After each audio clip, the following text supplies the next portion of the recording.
Selamat pagi, siang, sore, atau malam. Selamat datang di kelas baru. Bagaimana liburanmu? Pasti hanya di kebun saja. Sebelum kita mulai, kita berdoa dulu. Berdoa menurut agama dan kepercayaan kita masing-masing. Berdoa dimulai.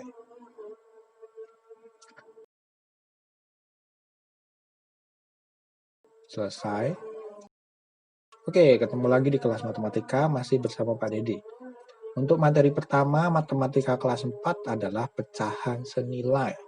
Ayo kita ingat dulu apa itu pecahan. Pecahan, ini misalkan ada sekertas, terus kita bagi 4, dan salah satu areanya kita beri warna, maka area tersebut adalah satu bagian dari keseluruhannya, ada 4 bagian. Jadi kita bisa tulis menjadi 1/4, karena dia satu bagian dari 4 bagian. Dengan bagian atas disebut pembilang, sedangkan yang di bagian bawah disebut penyambut. Masih ingat kan? Yang atas pembilang, yang bawah penyambut. Oke, contoh lain. Untuk contoh lain, misalkan kita punya lingkaran dan kita bagi menjadi 2 bagian yang sama besar, terus yang satu bagiannya kita arsir. Berarti dia bisa ditulis menjadi pecahan apa? Ya benar, 1/2, karena yang diarsir adalah satu bagian, dari total bagiannya ada 2. Terus lagi, misalkan kita punya segitiga, segitiganya kita akan bagi menjadi 3 bagian sama besar, terus kita ambil 2 bagian, tersisa hanya 1 bagian, berarti dia 1 bagian dari seluruhnya 3 bagian, berarti bisa ditulis menjadi pecahan 1/3. Oke, masih ingat ya bentuk-bentuk pecahan? Apa itu pecahan senilai? Kalau dari kata senilai itu sama seperti kata serumah, artinya di dalam rumah yang sama, atau sekeluarga, artinya bersama-sama dalam satu keluarga, atau sehalaman, artinya ada di halaman yang sama. Begitu juga untuk senilai, berarti punya arti nilainya sama. Nah, jadi untuk pecahan senilai adalah pecahan yang mempunyai nilai yang sama. Seperti apa itu? Oke, pecahan senilai. Kalau tadi yang ini ada satu bagian dari 4 bagian disebut 1/4. Yang satunya pembilang, 4-nya penyebut. Oke, kita next.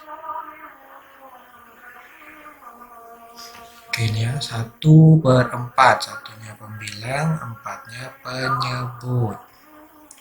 Nah, misalkan ini kita bagi menjadi 3 bagian lagi. Jadi, yang warna biru tadi satu bagian, sekarang menjadi 3 bagian. 1, 2, 3, dari keseluruhannya ada berapa itu? 1, 2, 3, 4, 5, 6, 7, 8, 9, 10, 11, 12. Dari 12 bagian, berarti disebut 3/12. Padahal tadi sama kan dengan yang tadi 1/4, berarti 3/12 itu bisa dikatakan senilai dengan 1/4 karena luasnya sama. Terus tadi nih 3 bagiannya kita bagi lagi. Kita bagi lagi menjadi 1, 2, 3, 4, 5, 6. Berarti jadi 6. Berarti yang satu tadi jadi 6. Dan total semuanya adalah 1, 2, 3, 4, 5, 6. Dan seterusnya sampai setelah kotaknya adalah 24. Berarti dia ini yang berwarna biru sekarang menjadi 6/24. Nah, padahal mereka tadi itu apa? Senilai dengan berapa tadi? Yaitu 3/12 dan 1/4. Berarti 6/24 itu senilai dengan 3/12 dan senilai juga dengan 1/4. Oke, contoh lain. Nah, misalkan ada satu kotak lagi, kita bagi menjadi 3 bagian dan 2 bagian awalnya kita arsir. Berarti pecahan berapa? 2/3. Terus ini kita gandakan sama ya luasnya. Terus kita bagi lagi. Jadi yang tadinya 2 sekarang menjadi 4 bagian yang warna oranye. Dan total semua kotaknya ada 6. Berarti dia itu setara dengan 4/6. Lagi. Masih dari gambar yang pertama tadi, tapi kita sekarang coba bagi menjadi 3. Berarti yang atasnya ini menjadi, yang awalnya 2 bagian menjadi berapa nih? 1, 2, 3, 4, 5, 6, 7, 8, 9. Yang dihasil adalah 1, 2, 3, 4, 5, 6. Berarti 6/9. Oke, lagi kita masih punya 2 ini ya. Terus kita bagi menjadi, nah, kita bagi menjadi 4 bagian. 1, 2, 3, 4, 5, 6, 7, 8. Nanti yang awalnya 2 sekarang menjadi 8. Nah, total keseluruhannya berapa? 1, 2, 3, 4, 5, 6, 7, 8, 9, 10, 11, 12. Berarti 8/12.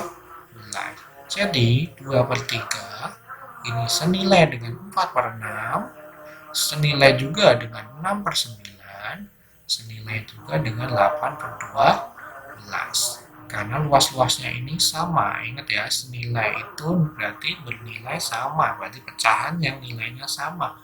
Atau kalau yang digambar pecahannya, luas gambarnya itu sama. Oke, kita lanjut. Perhatikan contoh berikut. Ini berapa nih? 1/4.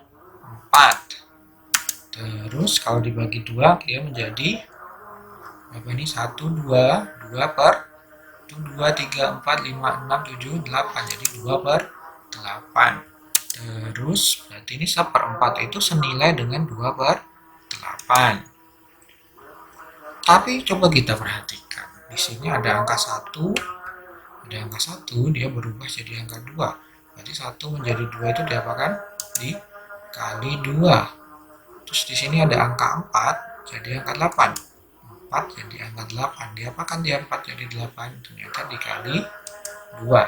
Berarti yang atas dikali 2, yang bawah juga dikali 2. 1 kali 2, 2.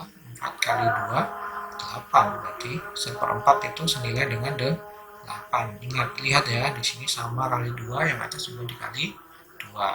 Oke, contoh berikutnya. Kita punya ini 2/3. Dan yang ini 1, 2, 3, 4, 5, 6, 7, 8, 8/12. Kita cek lagi. Di sini angka 2. Terus di sini angka 8. Berarti 2 jadi 8 itu dikali 4. Jadi 2 dikali 4 itu 8. Terus kalau 3-nya, 3 dikali 4 juga jadi 12. Berarti ini dikali, yang bawah dikali 4, yang atas juga dikali 4. Berarti 2/3 itu senilai dengan 8/12. Nah, sekarang kita coba lagi yuk. Tentukan mana yang senilai. Oke, setengah dan 5/10. Apakah senilai? Kita lihat ya. Ini 1 menjadi 5. Ternyata dikali 5. 1 kali 5, 5. 2 jadi 10. Berarti 2 dikali 10 itu, 2 dikali berapa? Jadi 10 dikali 5. Berarti karena yang bawah dikali 5, yang atas kali 5, berarti dia senilai. Berarti setengah senilai dengan 5/10. Oke, selanjutnya 3/4 dan 6/12. Di sini ada 3/4, di sini 6/12. 3 jadi 6 itu dikali 2. 3 kali 2 itu 6. Kalau 4 jadi 12, itu dikali 3. Berarti yang bawah dikali 3, yang atas dikali 2. Karena dia tidak sama, yang atas dikali 2, yang bawah dikali 3, berarti dia tidak senilai. Atau 3/4 itu tidak senilai dengan 6/12. Oke, selanjutnya nih 2 per 5 dan 8 per 20. Jadi 2 jadi 8 itu dikali 4. 2 kali 4, 8. Nah, 5 jadi 20, itu juga dikali 4. Berarti 5 dikali 4 itu 20. Berarti karena di sini kali 4, yang ini juga kali 4, atau yang bawah kali 4, yang atas kali 4, berarti dia senilai. Berarti 2 per 5 senilai dengan 8 per 20. Oke, lanjut lagi. Ini menentukan mana yang senilai ya. Oke, yang 2 per 14 dan 1 per 7. Kalau 2 menjadi 1, 2 di sini dia menjadi 1. Berarti kan dikali enggak nih. Kalau ini 2 jadi 1 diapakan? Dibagi. Berarti 2 dibagi 2. 2 dibagi 2 itu 1. Kalau 14 jadi 7 itu dikali apa dibagi? Pasti dibagi. Berarti 14-nya dibagi 2. Karena 14 dibagi 2 sama dengan 7. Karena di sini yang bawah dibagi 2, yang atas juga dibagi 2, berarti 2 per 14 itu senilai dengan 1 per 7 atau nilainya sama. Oke, selanjutnya 9 per 12 dan 3 per 6. Sini 9 berubah menjadi 3. Berarti dibagi berapa? Dibagi 3. Berarti 9-nya dibagi 3 itu sama dengan 3. Kalau 12 jadi 6, dibagi berapa? Dibagi 4. 12 dibagi 2. 12 dibagi 2 menjadi 6. Berarti yang bawah dibagi 2, atas dibagi 3. Berarti dia tidak senilai. Berarti 9 per 12 itu tidak senilai dengan 3 per 6. Oke, lanjut. Masih ya, menentukan apakah ini senilai. Nah, kalau sekarang nih, 2 per 4 dan 3 per 6. 2 jadi 3. Itu diapain? Ada nggak? Dikali berapa? 2 jadi 3? Nggak ada ya. Dibagi juga nggak bisa. 2 dibagi berapa jadi 3? Nggak ada juga. Yang bawah juga nih, 4 jadi 6. 4 kali berapa jadi 6?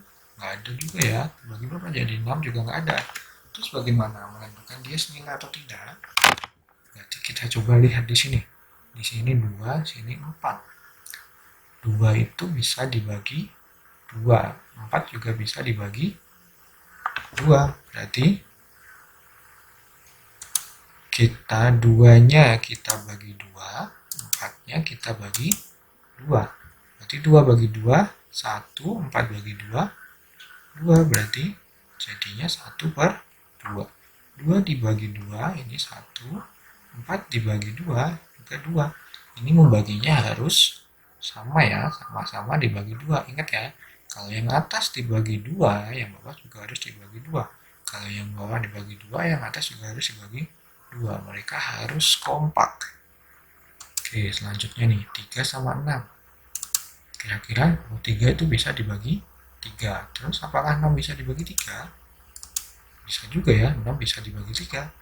Kalau 3 bagi 3 itu 1, 6 bagi 3 itu 2. Berarti 3 juga 1 per 2. Ingat ya, baginya harus sama ya. Kalau yang atas dibagi 3, yang bawah juga dibagi 3. Yang harus sama itu atas dan bawah, baginya harus sama. Jadi di sini ternyata 2 per 4 itu senilai dengan setengah. 3 per 6 juga senilai dengan setengah. Berarti mereka berdua kan sama nih, setengah sama dengan setengah. Berarti 2 per 4 juga sama dengan 3 per 6. Tuh, kok bisa ya? Padahal ini tidak bisa dikali langsung. Kita coba lihat gambarnya. Nih, ini adalah area dari 2 per 4. 2 bagian dari 4 bagian. Kita lihat apakah sama dengan 3 per 6. Ini area dari 3 bagian dari 6 bagian. Nah, luasnya ternyata sama. Berarti benar ya, 2 per 4 itu senilai dengan 3 per 6. Oke, lanjut. Jadi, untuk mencari pecahan senilai, kita bisa mengali atau membagi penyebut dan pembilang dengan bilangan yang sama. Jadi intinya itu ya, yang pembilang dan penyebutnya harus dibagi atau dikali dengan bilangan yang sama. Oke, contoh soal. Kan adalah ini, carilah dua pecahan senilai dari 1/6. Berarti kita cari kawannya 1/6. Di sini 1 sama 6. Ingat, pembilang dan penyebut itu harus dikali dengan bilangan yang sama. Kalau disuruh mencari dua bilangan seperti ini, berarti bebas ya. Kita cari ya, kita kali apa aja ya. Misalkan satunya kita kali 5. Jadi kalau satunya dikali 5, berarti 6-nya juga dikali 5. Nah, berarti 1 kali 5 itu 1 kali 5 itu 5, 6 kali 5 itu 30. Berarti 1/6 senilai dengan 5/30. Nah, ini baru dapat 1. Nah, di sini perintahnya mencari 2. Berarti kita buat lagi 1/6. Kita kali yang bagian atas atau pembilangnya, kita bebas ya. Misalkan dikali 20. Boleh ya dikali berapapun, yang penting asal sama. Kalau yang atas dikali 20, berarti yang bawah juga dikali 20. Berarti yang ini kali 20, yang bawah kali 20. 1 kali 20, 20. 6 kali 20, 120. Berarti 1/6 itu senilai dengan 20/120. Jadi, kita suruh mencari dua pecahan senilai, berarti kita dapat ya 1/6 itu senilai dengan 5/30 dan 20/120. Ini mengalinya bisa dengan bilangan-bilangan lain, jadi masih banyak nih. Kita mau bikin 1000 juga bisa ya, bikin 2000 bisa, bikin 15 bisa, tergantung yang diminta. Oke, lanjut. Nah, ini yang sering muncul. Pertanyaannya adalah tentukan bentuk paling sederhana dari 12/60. Kalau yang ditanya paling sederhana, berarti ini harus menjadi bilangan terkecil yang bisa ya. Jadi ini misalkan 12/60. Kita lihat nih, 12 itu bisa dibagi berapa? Ternyata 12 bisa dibagi 2, 60 juga bisa dibagi 2. Berarti yang atas kita bagi 2, yang bawah kita bagi 2. 12 bagi 2, 6. 60 bagi 2, 30. Berarti jadi 6/30. Nah, ini masih bisa nggak 6 dibagi? 6 ternyata masih bisa dibagi 2. 30 juga masih bisa dibagi 2. Berarti kita bagi lagi. 6-nya dibagi 2, 30-nya juga dibagi 2. Karena harus sama. Berarti 6 dibagi 2 adalah 3, dan 30 bagi 2 itu 15. Oke, lanjut. Nah, ini masih bisa nggak? 3 itu masih bisa, hanya bisa dibagi 3. Nah, 15 bisa dibagi 3 nggak? Kita bisa ya, 15 bisa dibagi 3, berarti masih bisa kita bagi lagi. Berarti 3 dibagi 3, dan 15-nya dibagi 3. 3 bagi 3 itu 1, 15 bagi 3 itu 5. Nah, 1 udah nggak bisa lagi ya dibagi, yang bisanya cuma dibagi 1. Kalau dibagi 1 kan tetap, berarti yang paling mentok adalah paling sederhana adalah 1/5. Jadi bentuk paling sederhana dari 12/60 itu 1/5. Nah, nanti kalau sudah bisa mencari ini lebih cepat, bisa langsung ya. 12/60 itu ternyata 12 itu bisa dibagi 12, dan 60 juga bisa dibagi 12. 12 bagi 12, 1. 60 bagi 12 itu 5. Berarti dia adalah senilai dengan 1/5, atau belum paling sederhananya adalah 1/5. Jadi, untuk paling sederhana dari 12/60 adalah 1/5. Oke, bisa ya berarti. Nanti untuk tugasnya akan diinfokan di Schoology. Kalian bisa kerjakan di situ. Dicatat, ini buat rangkuman. Ditulis di bukunya masing-masing. Boleh nanti ditambah dari materi di buku, cetak, atau boleh mencari di internet. Jika belum mengerti bisa diulangi videonya. Kalau ada pertanyaan, silahkan tanyakan di bawah ini. Sudah sekian saja, terima kasih.